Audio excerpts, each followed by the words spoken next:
In March of 1889, Grover Cleveland left the White House after 4 years as president. He had been defeated by Benjamin Harrison. As they were leaving, Cleveland's wife, Frances, spoke with a member of the White House staff. She said, "I want you to take good care of everything. I want to find it the same when we come back, and we will be back in 4 years." Frances Cleveland was right.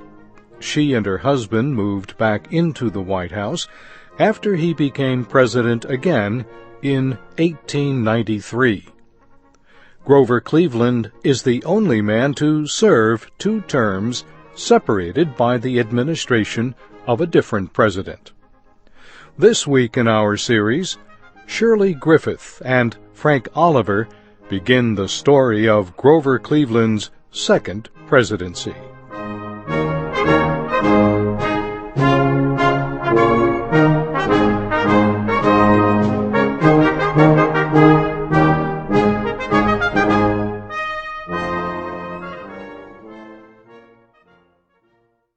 Grover Cleveland did not want to be president again, but he was worried about the future of the United States.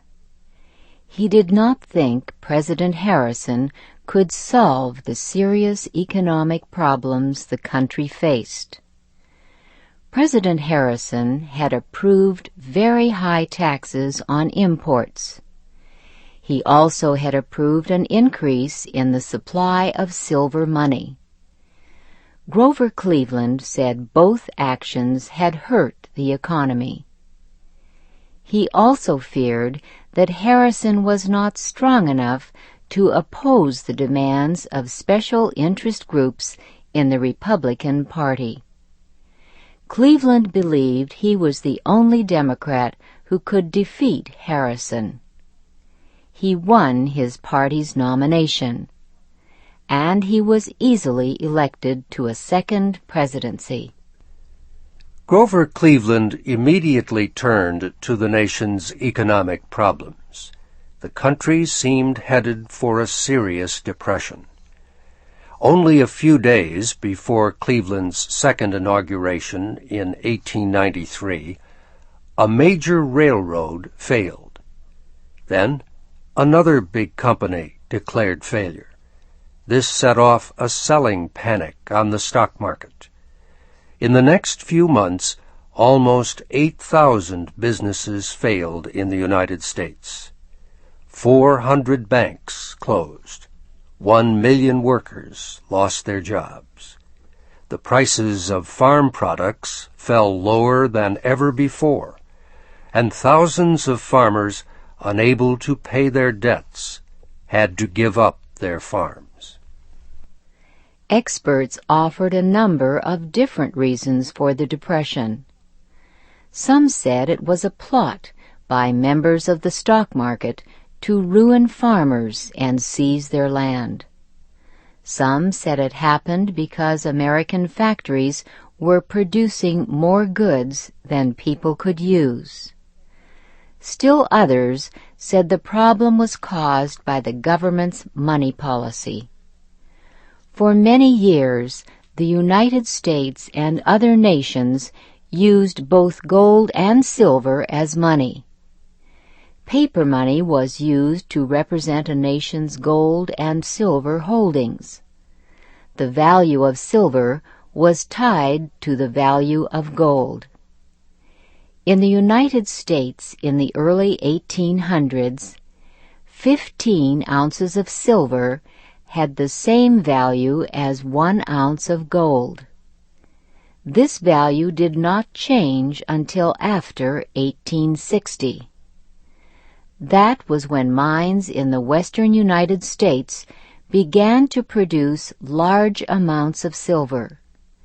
The extra silver caused the price of the metal to fall.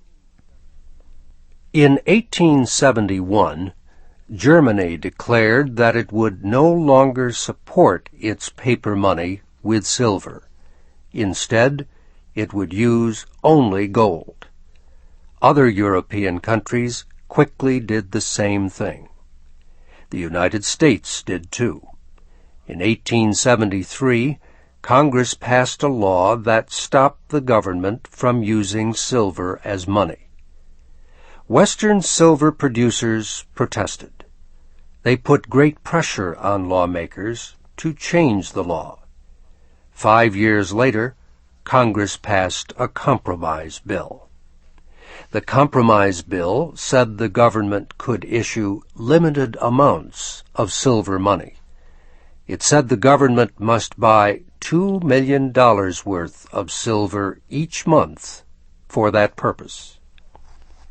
12 years later, during President Benjamin Harrison's administration, Congress passed a new silver purchase bill.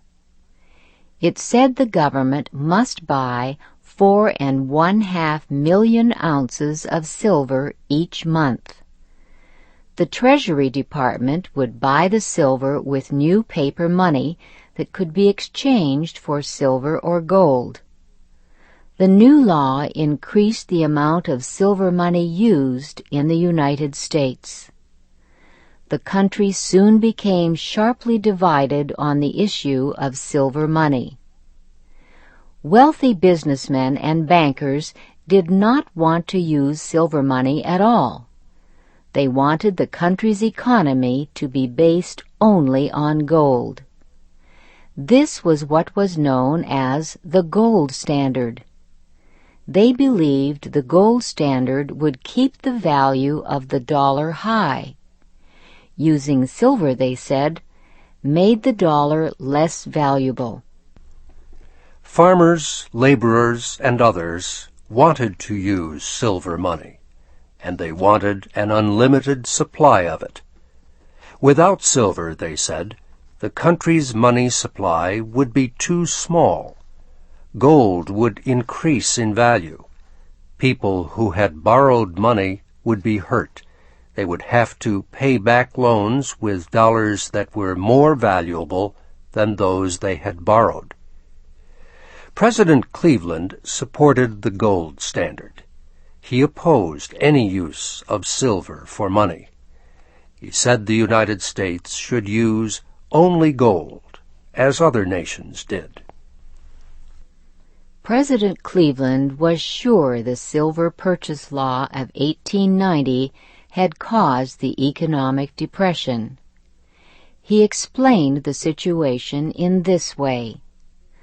The law had caused businessmen and investors to lose faith in the government's money policy.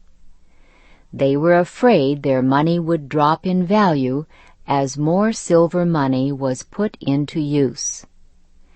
Investors began to withdraw their money from businesses. Banks began demanding early payment of loans. Everyone wanted gold. They took their paper money and their silver to the government and exchanged them for gold. In 1890, when the Silver Purchase Act was passed, the government held almost $290 million in gold.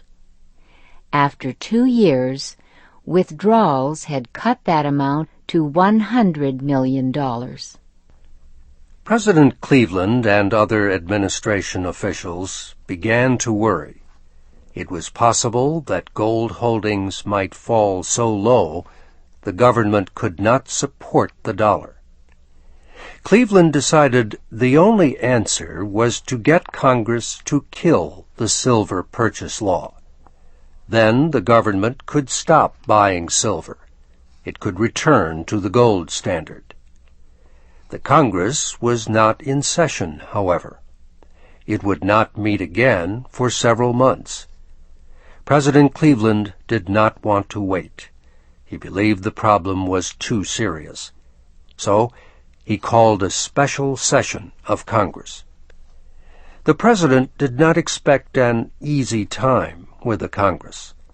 Many congressmen supported silver money, especially those congressmen from silver-producing states in the West. President Cleveland believed he could get Congress to kill the silver purchase law. But if he showed any weakness, the fight would be lost. Then, just before the congressional debate, he learned he would need an operation. He felt a rough spot in the top of his mouth. It got bigger and more painful. Doctors examined the spot. It was a cancer. President Cleveland asked how long he could wait to have the cancer removed. "If it were in my mouth," one of the doctors said, "I would have it removed immediately." Cleveland agreed, but he said the operation would have to be kept secret. News from the White House often affected short-term activity on the stock market. News that the president's life was in danger could cause the nation's economic crisis to become worse. Cleveland decided to have the operation on a friend's boat in New York Harbor. Newsmen were told he was going sailing with his friend.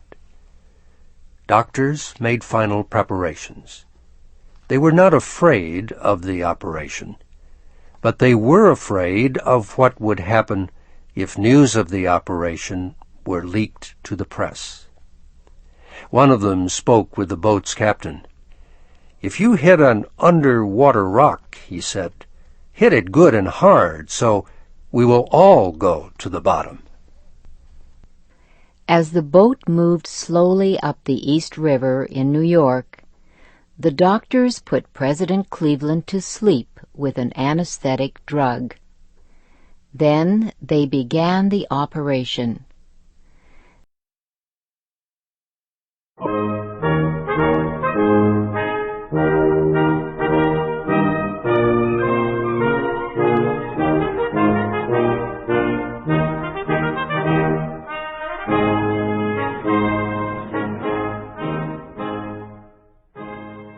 Thank you for watching.